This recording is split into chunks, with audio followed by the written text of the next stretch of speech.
dispensed. The gentleman from California is recognized for 5 minutes. Thank you very much, Mr. Speaker. This is the final amendment to the bill, which will not kill the bill or send it back to committee, and if adopted, the bill will proceed immediately to final passage as amended. Mr. Speaker, preserving our beaches and bays and our coastal community for future generations has to be a bipartisan endeavor, and Congress passed landmark fisheries legislation in 1976, reauthorized it in 1996 and 2006 with broad support from both parties. Unfortunately, today's bill is a partisan one that would undermine our 4-decade history of responsible and successful fisheries management. It creates loopholes and lessens transparency and accountability, which can only harm our coastal communities. My amendment today is simple. Give communities and regional experts at fishery management councils input and increase the ability of local agencies to hold polluters more accountable after a spill. Just a few weeks ago on the California coast north of Santa Barbara, a pipeline ruptured beneath a coastal cliff, spilling 105,000 gallons of crude oil onto the beach and tidelands and into the Pacific Ocean. Despite rapid cleanup efforts by environmental officials and volunteers from across the state, the leak killed abundant marine life, including lobsters, seals, kelp bass, and local fish populations. It also forced the closure of local state beaches during the Memorial Day weekend, depriving local businesses of revenue from visitors coming to enjoy the scenic California coast. Now, the short-term harm has been evident, but the long-term damage to marine life, coastal ecosystems, and biodiversity, including fisheries and food stocks that are part of the region's economy. Gentlelady is correct. The House will be in order. The gentleman will resume.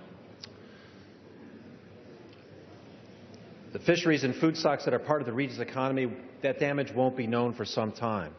What's clear is that coastal communities deal with the harm from a spill long after the initial cleanup ends, and they deserve greater oversight over those who caused the damage. My amendment addresses this issue in 3 ways. First, it directs the Regional Fishery Management Council to conduct a full environmental assessment of the spill. Second, it requires the responsible party to pay for any pollution cleanup and restoration of the harmed fishers, and to provide compensation for economic and job losses due to the spill.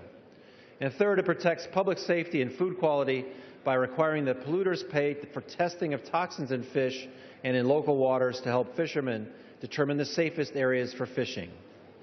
These provisions are necessary because, as we've seen from past cleanups, the long-term direct and indirect environmental damage is not always immediately apparent, particularly on fish and wildlife populations and marine biodiversity.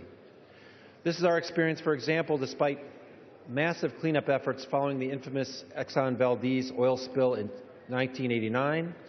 A 2007 study conducted by NOAA found that 26,000 gallons of oil from the Exxon Valdez were still trapped in the sand along the shoreline of Alaska.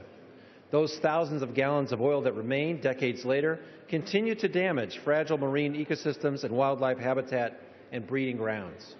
That 1989 spill caused more than $300 million in economic harm to more than 32,000 Alaskans whose livelihood depended on commercial fishing in that region.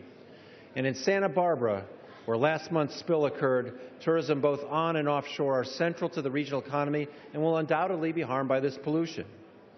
I represent San Diego, California, where the marine industry, the maritime industry, and our large natural harbor are key to the region's tourism economy, which supports 158,000 local jobs and $18.3 billion in economic impact. A spill like this could devastate our local economy and irreparably harm our delicate ecosystem. It's imperative that Congress hold responsible parties accountable in the case of a destructive oil spill, and we should all agree that supporting coastal communities and the businesses that depend on rivers, bays, lakes, beaches, and oceans deserve support and shouldn't be forced to pay for the mistakes of polluters. So join me in supporting our local economies, protecting our coastal environments, ensuring public safety for consumers, and setting a higher standard for accountability. I urge my colleagues to vote for this motion to recommit. Thank you, Mr. Speaker. I yield back. Gentleman yields back. Balance of his